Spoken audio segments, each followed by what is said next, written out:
Smooth Workshop. Welcome to part 4 of my Tamiya T-55A Russian medium tank build for international scale modelers from Russia with love build. If you caught us in the last one, I had the whole build completed. Now, apologies for any traffic noises in this one. I'm going to be spraying, I'm going to be painting. Ooh. I've got my window open for my extractor fan nozzle, so you may hear some vehicles outside. There's nothing I can do with that about that way. We're on a busy main road here. Right, off camera I've done some prep. This is underneath of the tank. All I've done, all I've done is masked off the stub axles on the suspension on the underneath of the tank, so there's no build up of paint, so when I go to pop the wheels back on I'm not going to scrape them off and that, so just a wee bit forward planning there. I've got it mounted on a Tamiya paint stand. I've just got it hooked in where I don't know if you can see that, where the turret mount goes, so that I can get in round about the bottom half for spraying first, and then once that's dry I'll flip it over and do the top half. Some of the things I've got to hand here is this is aimed more at the people who either haven't airbrushed before or are relative newcomers like myself. It's not for the pros, so I'm equipped with lots of kitchen roll. I've got tweezers just in case. I have an old brush just in case I need to do a little mid-session cleanup of my colour cup or anything like that.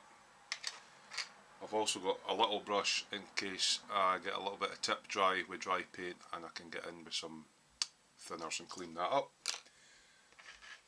I've got my Tamiya paint stirrer.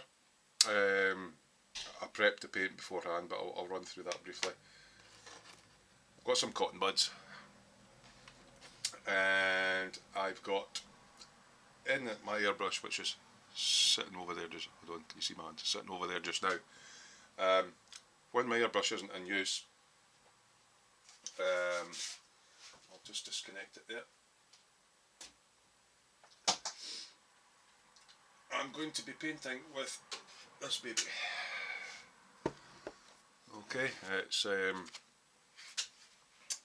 about 100 quid, this airbrush.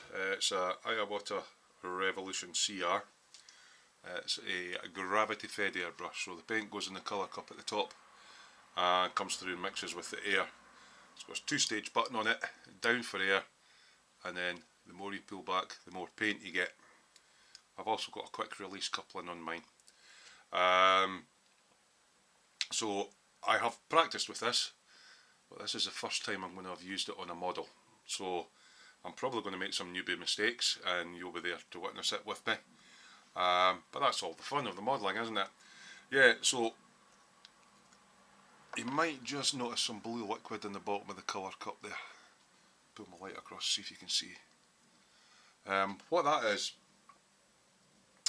a company called Ultimate Modelling Products. It's airbrush cleaner. Reason it's blue is to keep it separate from my airbrush thinners. Okay. Another thinner I use with the acrylic paints is the Tamiya X20A. But that tends to be better for just the Tamiya paints, whereas the Ultimate one works with anything. Anyway, without waffling on, the blue stuff. I always leave a little drop sitting in the bottom of the cup. That way, if you've not done a full clean down and you've just done like a flush through since your last lot of paint, any paint lying between the colour cup and the front end of the needle will be kept wet with a cleaner, and it'll also dissolve away whatever's there. So on the initial use, when I first blow it through into my chamber, that'll blast any debris and detritus out there. So from my experimenting so far, I've been practicing on paper, doing dots and lines and shading and things like that. it's all hand-eye coordination. I don't anticipate any major problems with it, but I might pull the trigger back too far and get too thick a layer or whatever, but that's something we'll approach then. I am going to use the colour cup top. And it was the first time I used this, I accidentally tipped it slightly too far and made a nice big spillage, so I'm not wanting to do that. So that's what I'm going to be using. We'll get across to the other stuff at the moment, but yeah, that's what I'm going to use. That's what I have sitting in my airbrush at the moment. Once I've blown that through, I'll either put a little bit of the ultimate airbrush thinner through or the X20A, just to make sure there's no cleaner left in the airbrush. Other prep that I've done are all the parts that I said I would leave off the tank that need to be primed, and priming will be the first coat that we cover. Pretty straightforward. It's all my cocktail sticks, some with white tack in place where the cocktail stick won't grab on. On the figurine, I've actually just super glued it to his backside in the place that you won't see, because that's the part that's sitting on the turret. Just gives me a bit more manoeuvrability with him. And some of the parts I've managed to clip onto various parts inside. The wheels and everything, again cocktail sticks, just up inside the wheel there, so that gives me a bit of purchase. These ones, a little bit of white tack just to take up the gap. So I've prepped all these parts. Oh, can't see what I'm doing. And this is just a waste piece of polystyrene. What I'm planning on doing, I think it's going to be quite hard to prime these ropes, so it's probably going to be one of the first. I'm going to start on some of the smaller things first, but I'll probably clear this of all these parts and spray these ropes as I've got them stretched out here on the polystyrene block. And the other parts I've got, you might hear a bit of nonsense in the background, but it's just my partner mucking about with her son. It is the weekend after all. On my other paint stand, I've got the turret, and I'm just using one of the clips that comes with it, clipped underneath, just so that I can move the part when I'm spraying it. So that's that part there. And the barrels, all I've done there is in the slots, I've put a couple of cocktail sticks and just clipped them with a wee clip so I can get hold of them and get sprayed about them. So that was all the prep. This is what I'm going to be priming with. MIG Russian green primer. Doesn't have to be that, it could be white, grey, whatever you fancy, but I got that to go with the green Russian tank. Biggest thing about using paint is stirring. They do give you a steel ball in this to help agitate it. I've added another 2, so there's 3 steel balls in there, but before I even started shaking it, I got my Tamiya paint stirrer in. You can actually take the lid off and pop out that little cap piece and get down inside it. I'm going to get myself an electric stirrer, but just to get all the grunge and stuff off the bottom, get all the pigment up. Did that for a while, and then my steel balls can, steel balls, that sounds good, agitator balls in there, and I've given that a good shake for a good 10 minutes or so off camera. Don't skimp on shaking these. If you don't get a good mix, you'll get separation and funny effects when you spray your model. So that's that. So everything's prepped. I'll just take you across and show you my paint booth. Follow me. Yeah, put a temporary setup. I'm hoping this isn't going to be too noisy. There is a fan in the back, and that's why I've got the window open. I've got the pipe going out the window. Well, let's just try it just now. It is quite noisy, so hopefully I'll be able to talk up over the top of it when we actually get spraying. And I've got my compressor down there.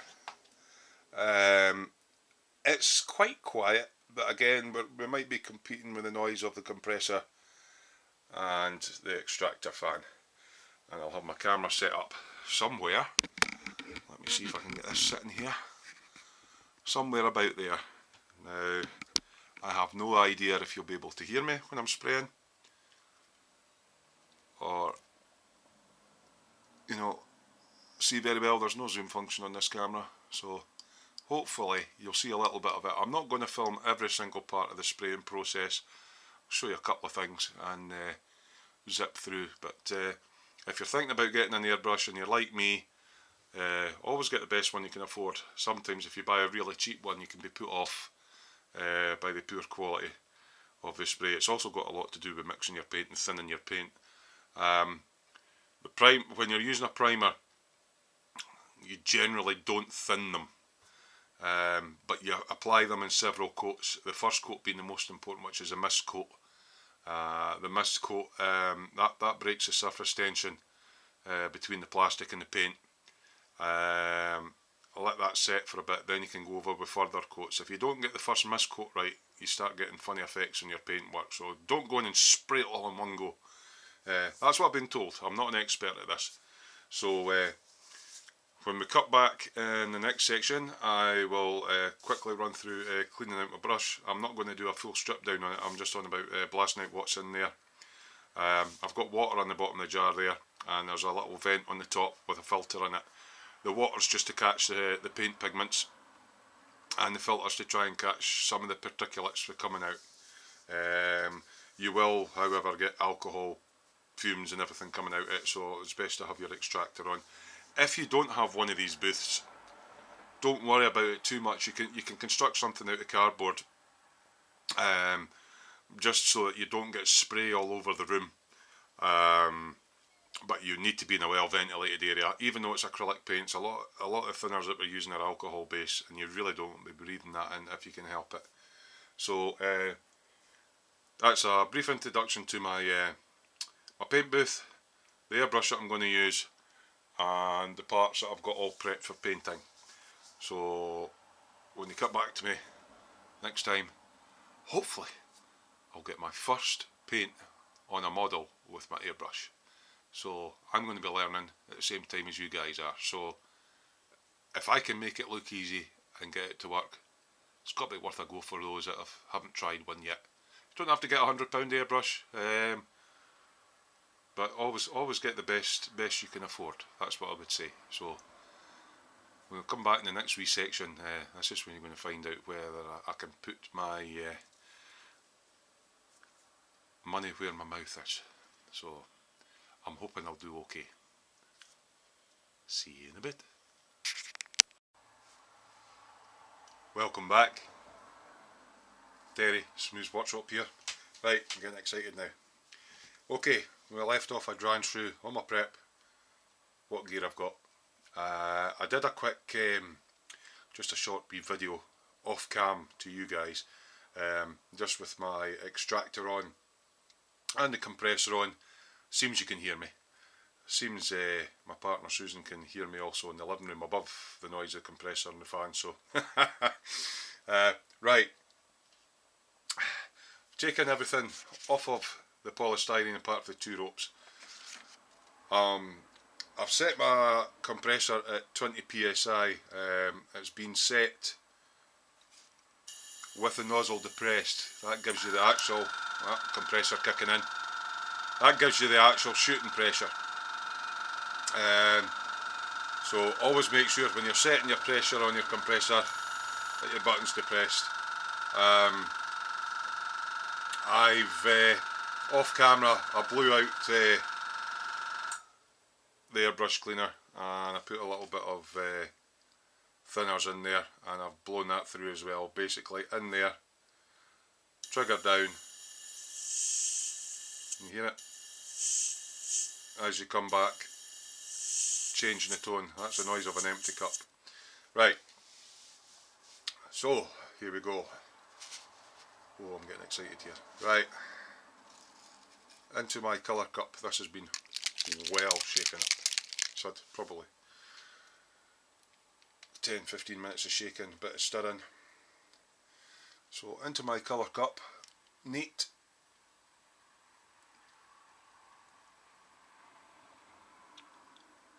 There's about a third of a cup in there. The only reason I'm putting a third of a cup in is I know it's going to be continuous spraying. Just let you have a look at that, hopefully I don't spill it. Continuous spraying, and there's lots of parts to be done, so I don't make any newbie mistakes. Put my cap on, that way if I have an accidental off to the side I'll be fine. Right, what I'm just going to do now is, I'll just move that back to the side. Frog in my throat, sorry. Right, as you can see, I'm pressing air there, nothing's coming through. Okay, you only get, right, I'm just going to do one wee thing that I forgot to do. Right, just to give it an extra little mix, you put your finger over the end and gently blow air through and gently black with a nozzle.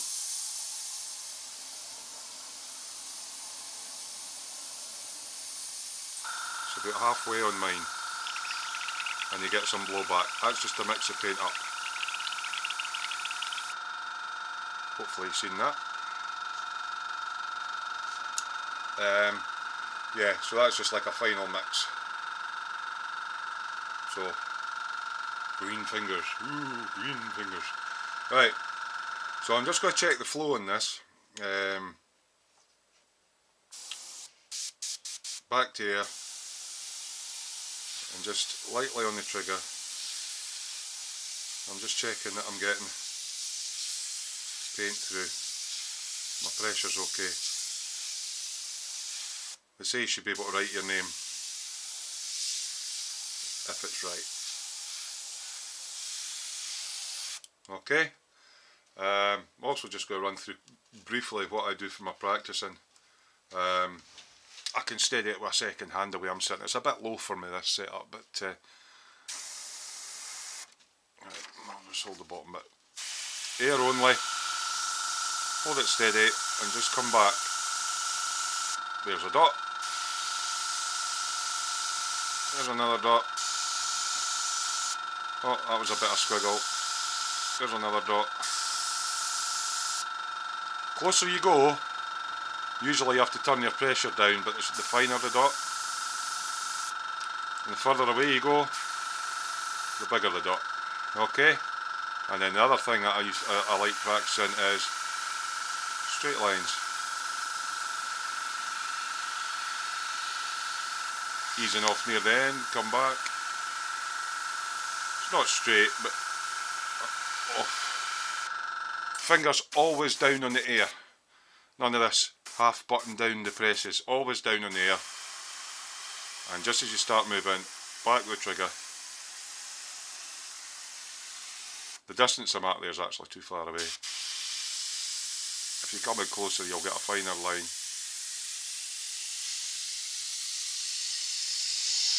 It's a bit splodgy because I've not got a constant pressure on this. So just a little bit of practice. You get quite, this is a 0.5 needle that's on this. You come back further and you start getting a mist, which is what I'm looking for.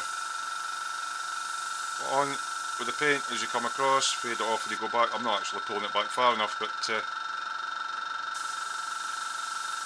come back a bit heavier with the paint.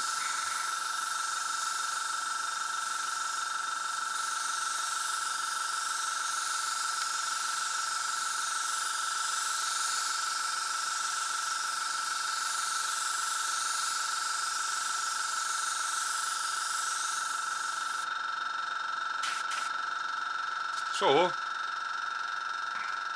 that's my wee practice. Oh, I'll just suck the fumes out. Just a quick run through, you know, a few wee dots. The closer you go, the smaller the dot. Further back, the bigger the dot. My lines aren't that good, you know, I've got a bit of spatter there. That was too much paint.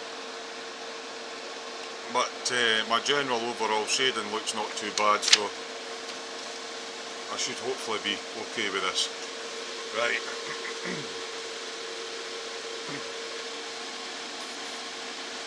Hopefully you can hear me okay. My thinking is start with the small parts, and the small parts that are going to be weathered, like the wheels and everything. That way, if I do make a cock up, it's going to be covered with mud and stuff like that. Get my eye in for the painting. Once I think I'm good enough, I'll move on to the bigger panels. So this is the first paint I'm on. I don't know how it's going to take on these ropes. So just check my flow, write my name. That looks good to me. Okay, so a nice wee distance, air on, gently back with the trigger, just a light mist.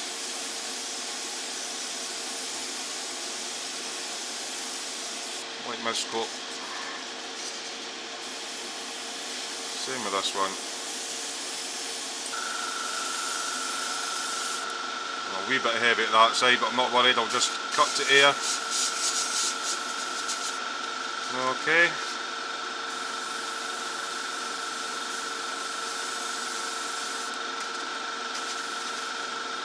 I'm just getting the hang of what we call a sweet spot. It's a bit like, I'm finding a bit like if you ride a motorbike or drive a car, the clutch biting point, just where the paint's coming out in a nice mist. Don't want to be too heavy.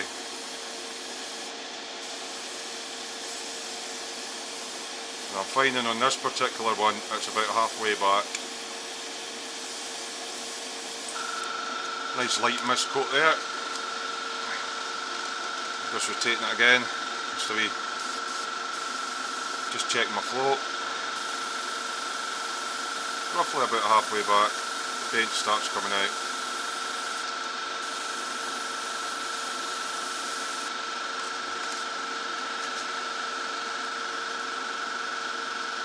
I think for a first mist coat on the ropes, that'll do it.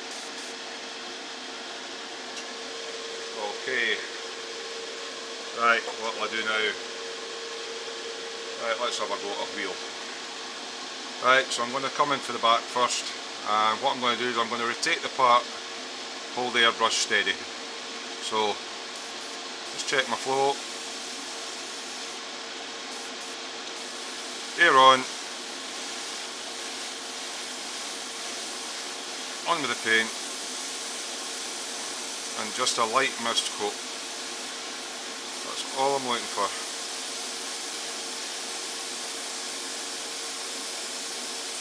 Nothing too heavy.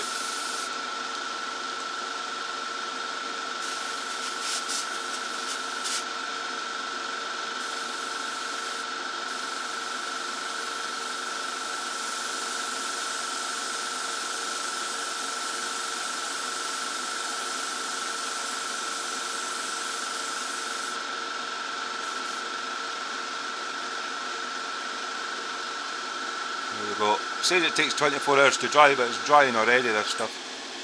So that's a nice light mist coat on that wheel. Woohoo! I've painted my first parts. What fun! This is fun. This is new stuff to me. Right, let's get the other one. Just checking my flow again. That's fine. As I say,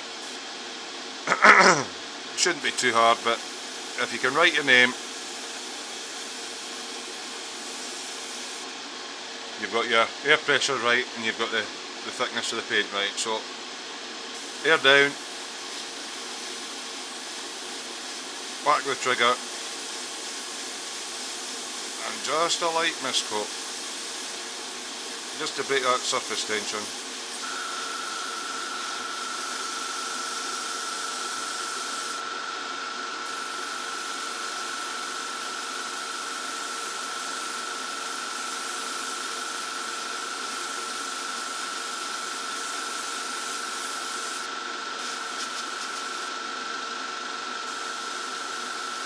Air on, roughly about halfway back.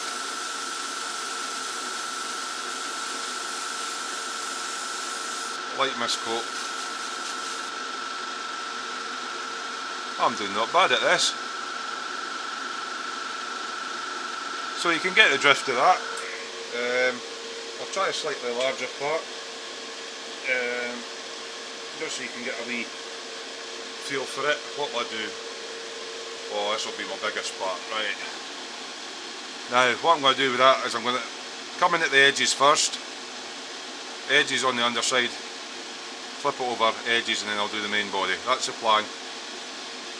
So, let's check my flow. Yep, that's fine. Air on, off the target, come back about halfway, and just light mist coats. Nice light mist coat on there. Okay.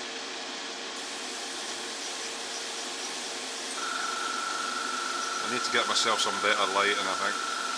It's quite hard to tell if you're...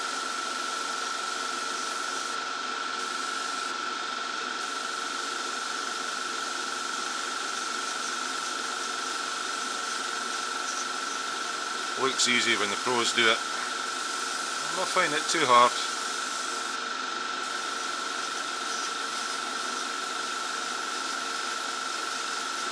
Just judging what I would call the biting point of the paint coming through.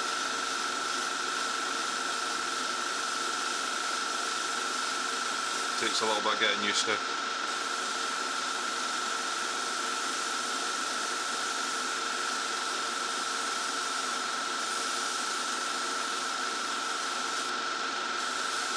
Don't need to get on too thick.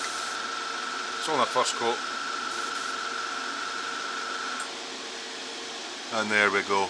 A nice light mist coat on that part. So I'm going to carry on doing all these wee bits and bobs, and when I get to an interesting part like maybe the barrel or the bodywork, I'll cut back in. But for now, I'm off to do some practicing. Oh, airbrush. Nice finish. Got a wee bit much on that one, as you'll see there. See how that's quite wet.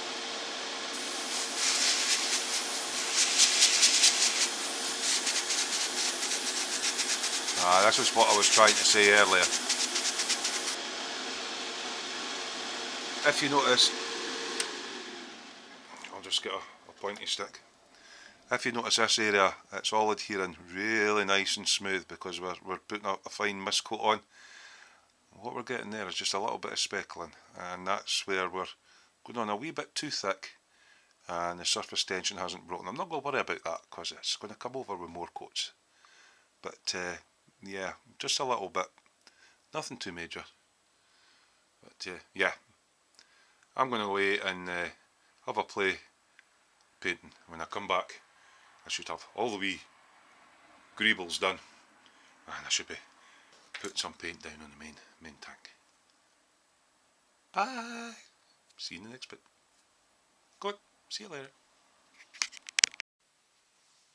Welcome back, Smooth's Workshop. You're noticing a lot of different colours, aren't you? I got carried away with my painting. I've went on a few steps. When you last seen me, I just started doing some wheels. Oh, that's not green, you say? Correct. Got the hang of my airbrush.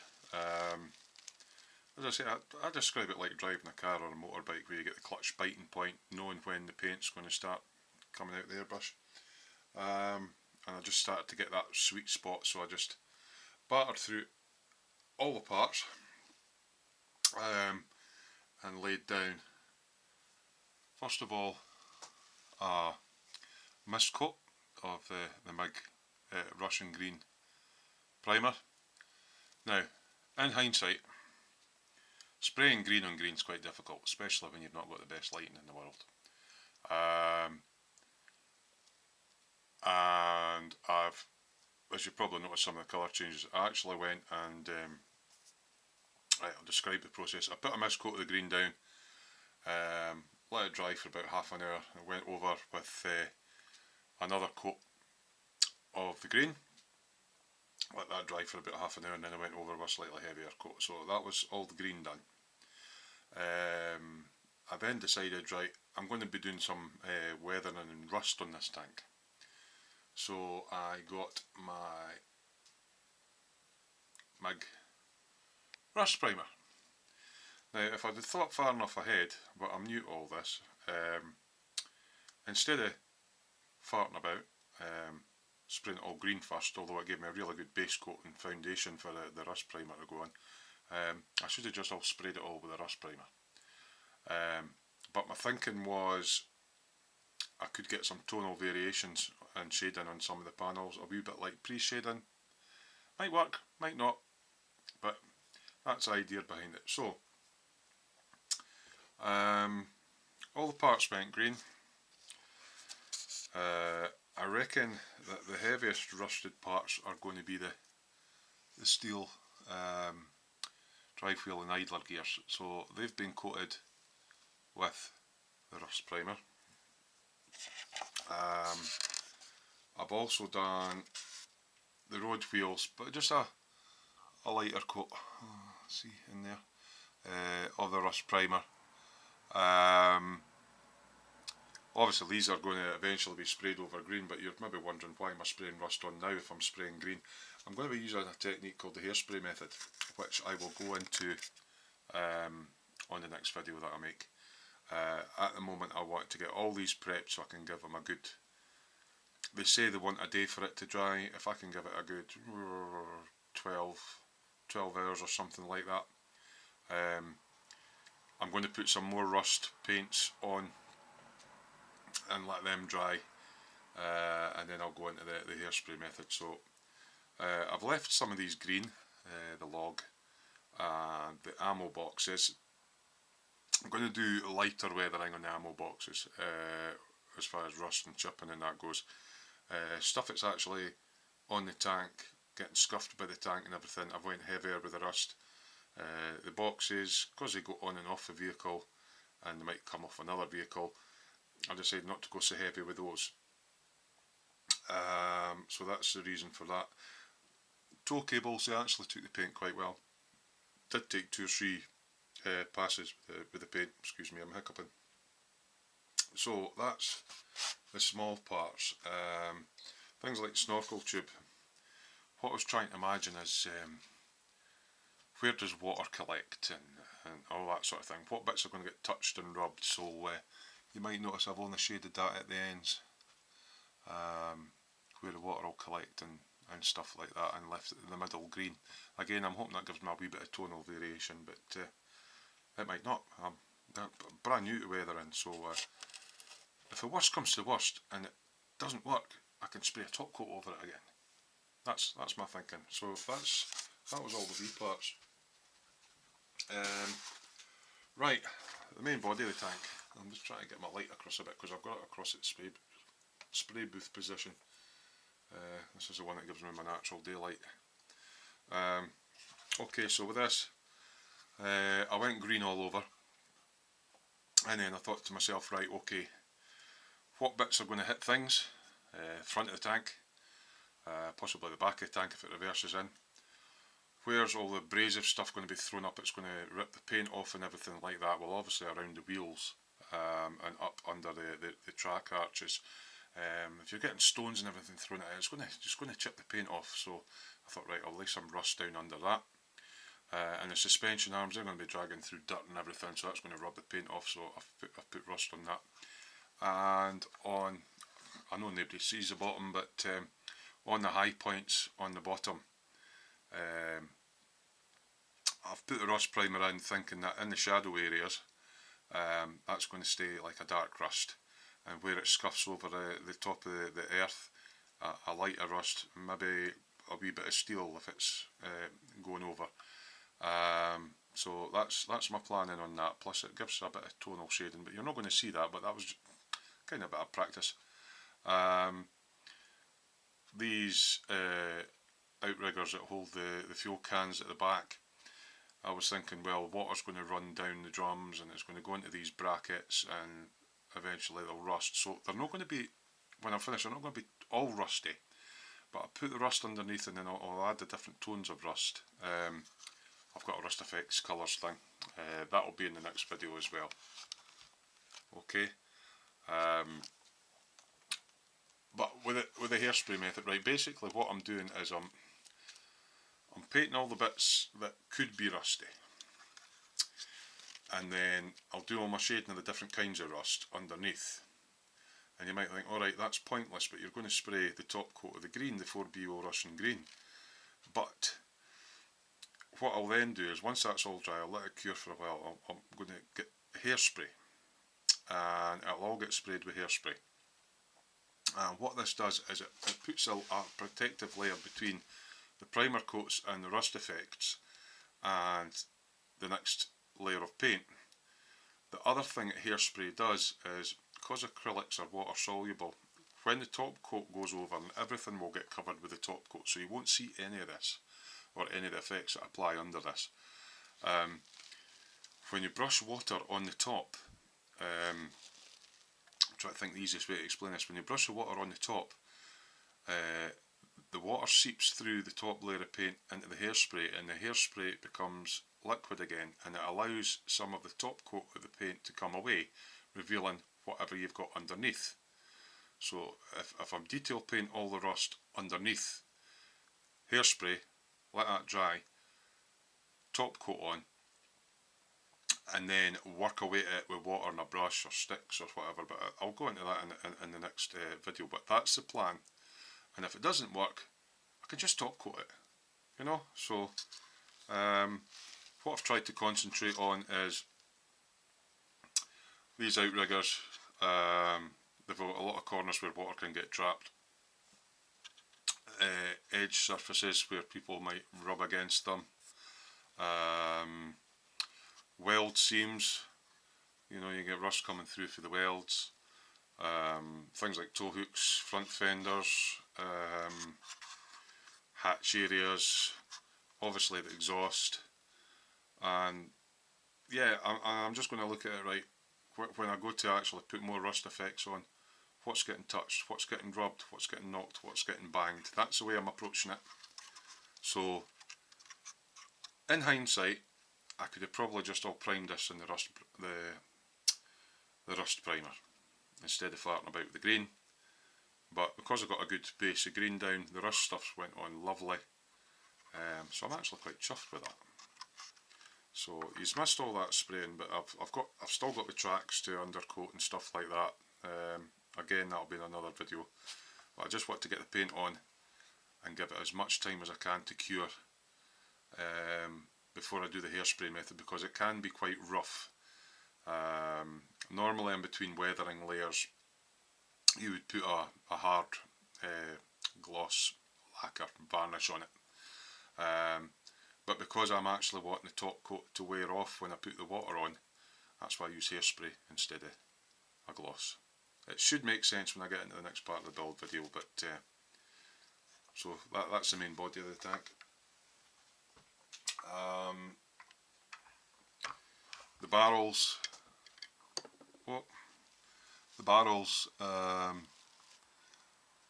they were just undercoated with the rust, because I'm going to do effects on these. Again, I'm looking at what parts, the high parts will be touched, so that'll maybe be a lighter rust.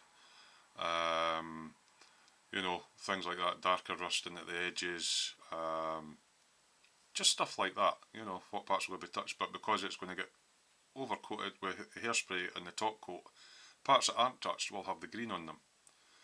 That's the plan. Also, oh, don't break your turret, Terry. On the turret, I was thinking mainly about the hooks. They might have stuff hooked to them. Wherever there's a weld, there's a chance of rust, so they're welded onto the body.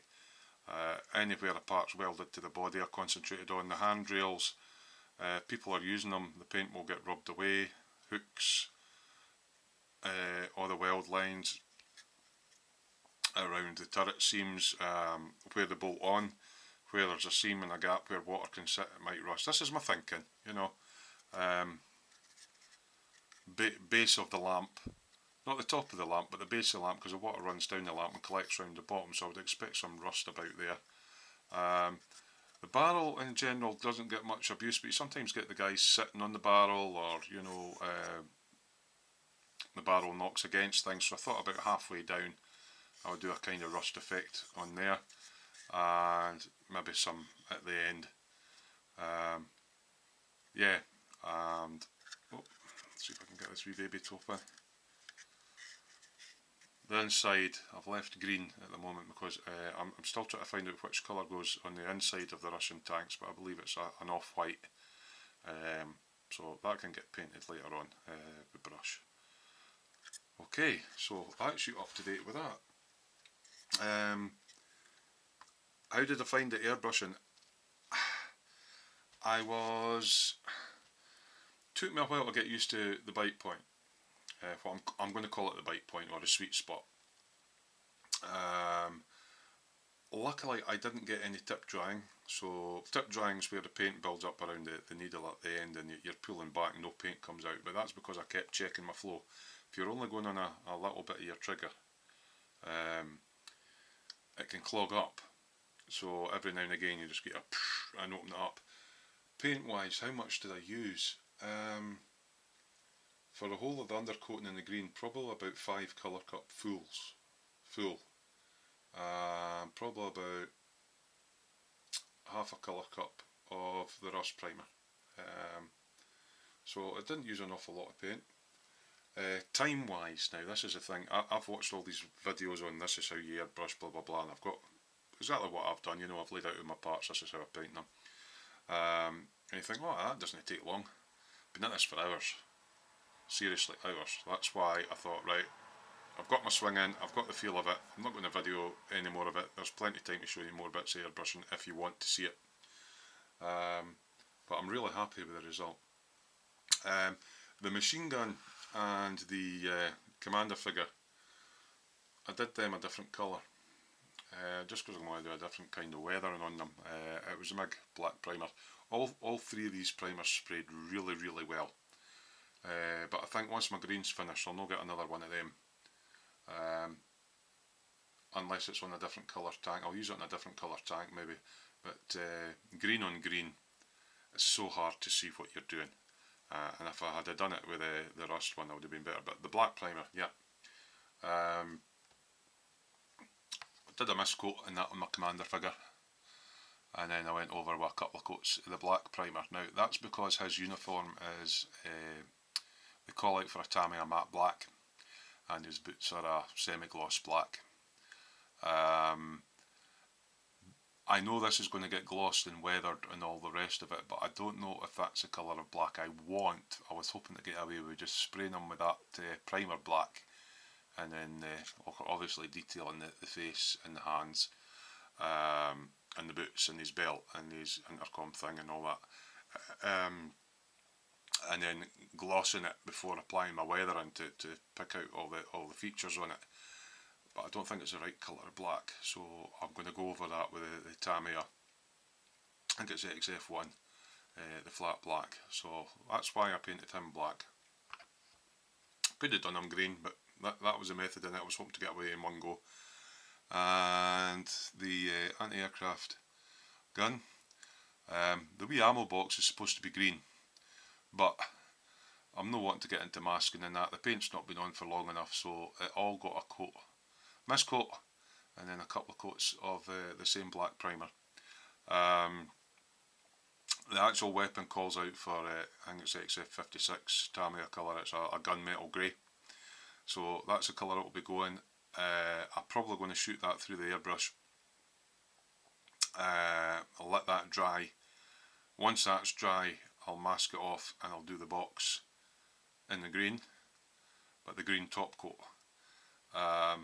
Let all that dry, and then I'm going to dry brush to pick out the highlights on the weapon. So that's the idea behind it. Whether that works, I don't know. So yeah, I've got quite a lot accomplished. I'm really chuffed with myself. So I'm at the stage now that all the main body parts are primed. All the ancillary parts that go on are primed. I've got the tracks to do, and I know they're going to be a pain because they're like a flexible vinyl. I might get issues when we're bending them that paint flakes off and stuff like that, so I'll do them the best I can. I've got a wee plan in my head for that. If the paint flakes off, I can do mud effects on the top to hide it. So that's what I'm thinking. And so in the next video, I'm going to be doing the tracks, priming the tracks. I'll maybe show you me doing that. I'm going to leave the body and all these parts for as long as possible, and then because I'm going to be painting acrylics on top of acrylics, I'm not wanting, if that set's a bit longer, it's less likely for us to react. And I'm going to go in with all the different shades of rust, the light rust, the medium rust, the dark rust, old rust, shadow rust. I'm going to have a play about with them and see if I can get some excuse me see if I can get some realistic rust effects on, so that once I apply the hairspray, any bit that I rub back is whatever part of paint I remove off the top coat, it's going to have a realistic rust effect underneath. That's the plan. That's what I'm hoping to do. So, again, I hope I haven't bored you. Thanks for watching. I'm a novice to the airbrushing, but I did do my research before I started, and I have sprayed via other mediums before, and I'm a mechanic to trade, and I ride a motorcycle, so I've got good hand-eye coordination and stuff like that, so I found it relatively easy. What I found hard was trying to do, see if I was to do like some of the German tanks. I've got the line camouflage that you do freehand. I would probably find that difficult because I haven't quite got the sweet spot in my muscle memory yet for the airbrush. But I did find when I got, sorry if I'm waffling on, but I did find when I got further through my spraying, it was coming more naturally. I was naturally picking the part up, air on, straight to the paint, next part. That'll take time. This is the first time I've ever airbrushed. If you are like me and you don't have an airbrush, or you've just got an airbrush and you're not sure, watch the videos, watch the how-tos. I've done a brief run through with my novice experience on how I did it, and you can see that I've not knackered anything up majorly, and I'm quite pleased with my results. And all this weathering is a learning curve for me. I normally build motorbikes, they're glossy, they're shiny, there's no oil leaks, there's no mud, there's no rust. So this is all new to me, and I basically researched a lot of it on YouTube. I watched a lot of a guy from International Scale Modelers, Cohen. I watched a lot of his weathering videos, and I picked up some tips from Tony and Helgen 35's workshop on other aspects like line washes, gunk washes, things like that, using oils. And Paul, I've also picked up tips for him, and he's a really good painter, so watch these guys' videos.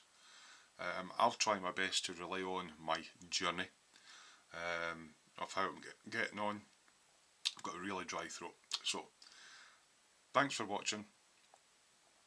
In part 5 we'll be looking at priming the tracks, adding some rust effects. We might get to applying the hairspray, probably part 6 before we go into top coat. So until then, Terry from Smooth Workshop. Bye!